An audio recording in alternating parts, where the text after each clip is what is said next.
Welcome back. Sarasota City Manager Tom Barwin is not the first public official to be accused of using private email for official business. I bet a lot of folks right home are yelling right now at the television. I can hear you folks, Hillary. But what about Rick Scott and members of his administration? And what about George W. Bush and his administration, period, which used a private email server owned by the Republican National Committee? The obvious question is, are these public officials using private email to avoid the possibility of sensitive matters being disclosed during a public records request? Or is it possible, like many of us, we sometimes mix up our personal and business email accounts, and it's not always for nefarious reasons? And joining us for more are Tom Barwin's attorney, Lloyd Schwed, and the man suing for the emails, Michael Barfield, and USF journalism professor Wendy Witt, and an experienced investigative journalist at the Sarasota Herald-Tribune and the Tampa Tribune. And we welcome you all. And I guess that's my first question.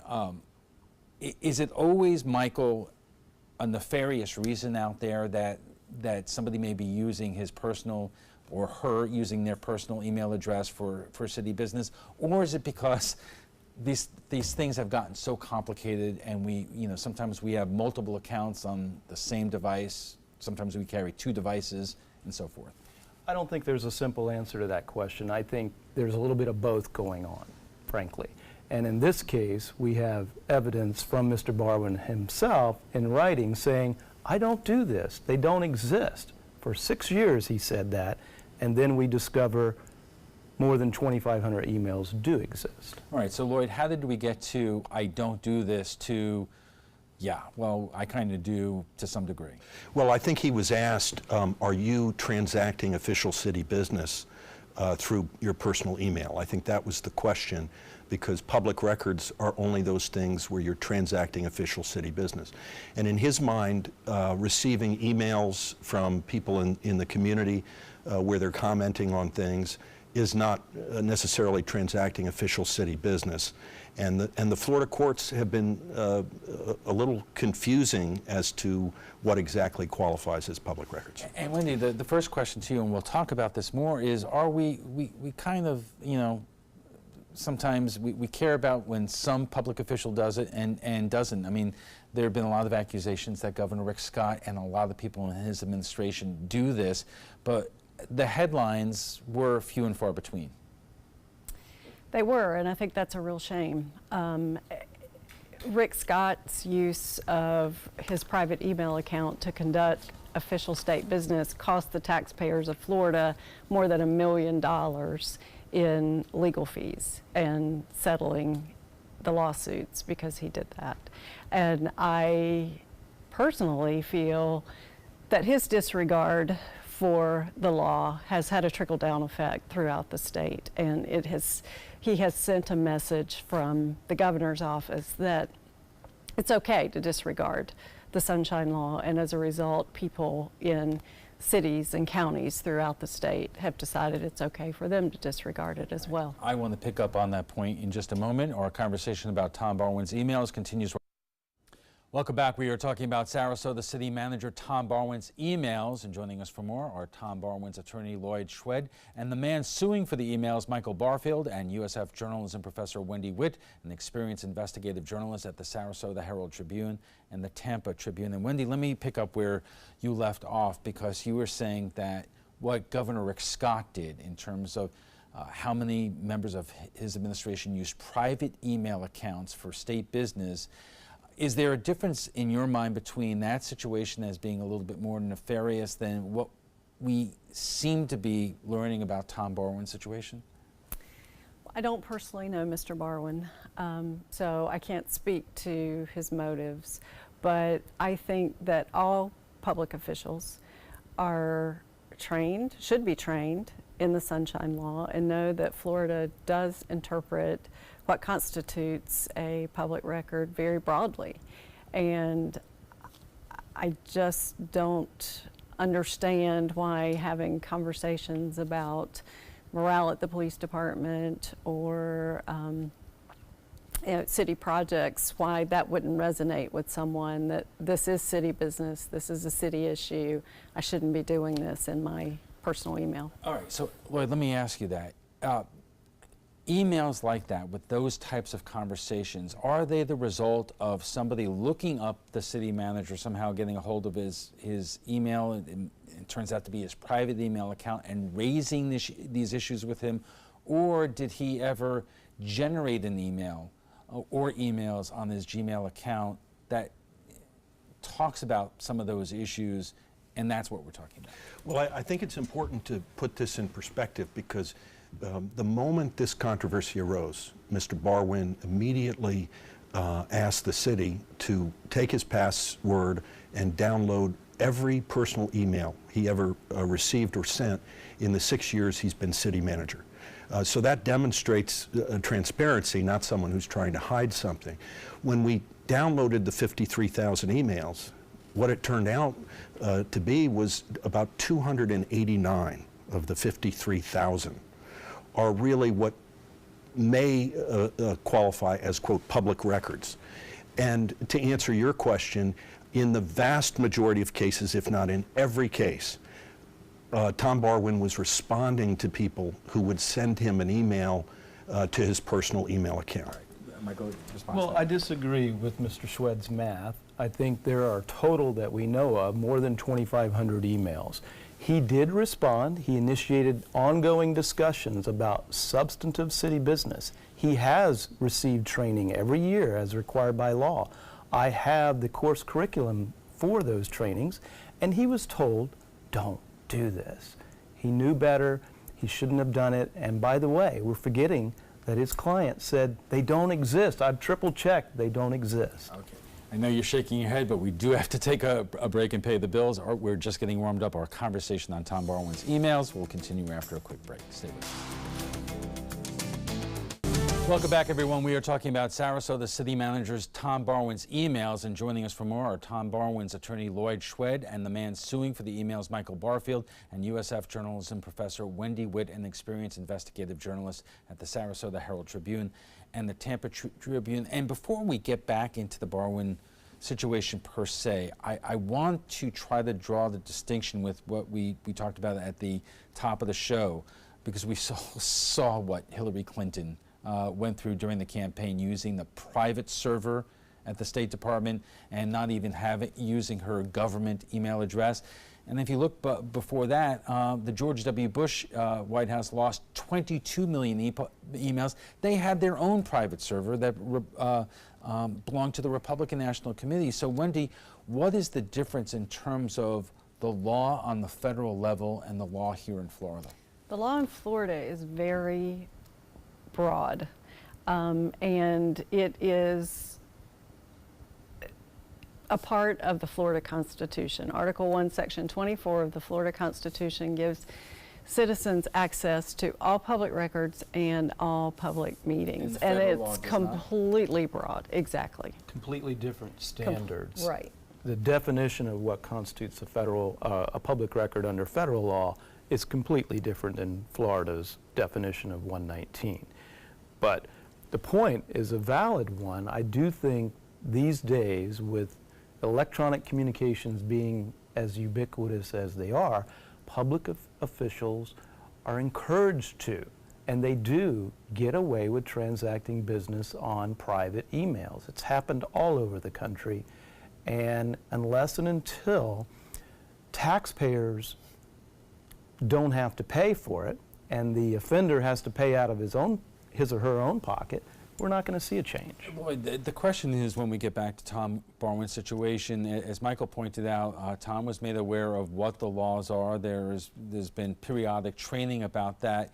When he would get an email on this private account that talked about city business, why didn't he stop there and then and switch over to his public email address? Well, the fact is, in 1,455 incidents, he did forward it to the city's servers or to someone at the city government to follow up. But in the other instances, in I think 770 emails, they were simply getting a newsletter from a homeowners association or notifications from a Facebook. That's not true about all of them. Well, let me finish, if I might. So I think it's apples and oranges if you're talking about Hillary Clinton or the Bush administration that intentionally set up private servers.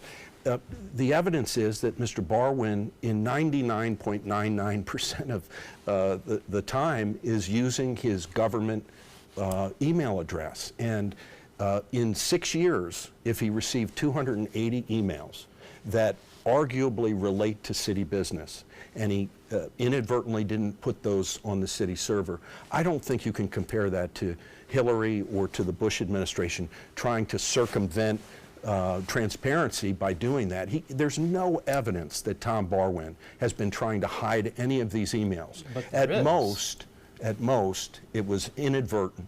And when he has said those emails aren't on there, what he meant was, I do not transact official city business on my personal email account. And it's yet to be seen. No court has said that he has. Okay. Well, there is evidence of obfuscation. When Mr. Barwin forwarded some emails that are innocent, the newsletters that Mr. Schwed is talking about, he made a conscious decision to forward those. The emails where there's substantive discussions about city business and requests for confidentiality, he didn't forward those. To me, that shows a motive. Wendy, are we seeing cases like this all over Florida?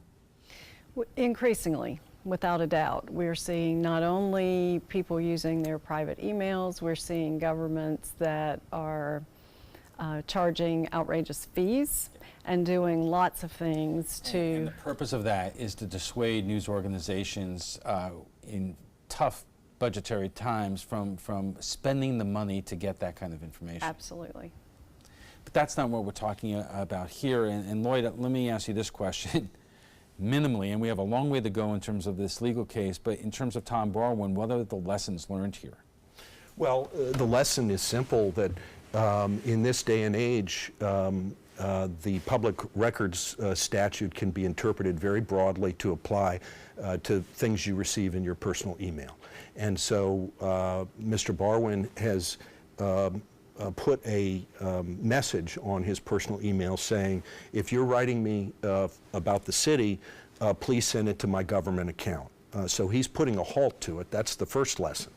I think that we're in a new age with technology and social media and all of this, and so we're evolving in terms of how do you ensure that everything that could be a public record is accessible to the public. So Michael, let me ask you these following questions. Number one, do you believe there was an intentional effort by Tom Barwin to transact city business outside of his city email account for the purpose of things not becoming public?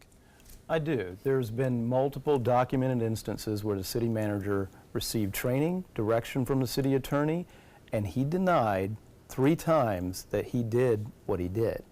So I think that is evidence of intent to violate the law. But we're not talking about a criminal case here. I don't have to prove intent. All I have to prove is that he didn't forward them to his city email account. Mr. Schwed has just admitted that. So I am not seeking criminal charges against Mr. Barwin. I do hope he learns his lesson. This is not the first time that he's had issues with transparency violations in the city. Go ahead. What is he seeking? At this point, as of September 21, we have produced every single public record, and even many that are not public records, from Mr. Barwin's private email.